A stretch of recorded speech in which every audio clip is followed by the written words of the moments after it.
Una nating nakalista ay ang ating paa ng manok, tinolang paa ng manok na may malunggay, at syempre sausawan niya ay patis na may sili, sarap.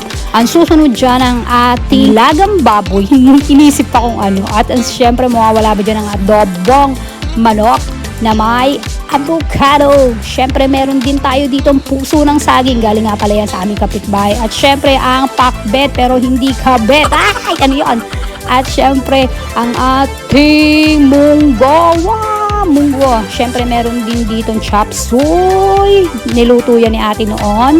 At syempre, ano ba tawag dito? Hindi ko alam kung ano tawag dito. Pero parang siyang hindi ko alam ang tawag dyan. Kayo nang bahala. At syempre, meron pa rin munggo. Ay, sarap yung binili ni ate yan. Syempre, meron din tayong balat ng manok. Ayan na stock tayo, be. Balat ng manok na may sibuyas, kamati. Meron din ditong mang inasal at syempre ginataang grabe, best. Meron din tayong pork chop dito.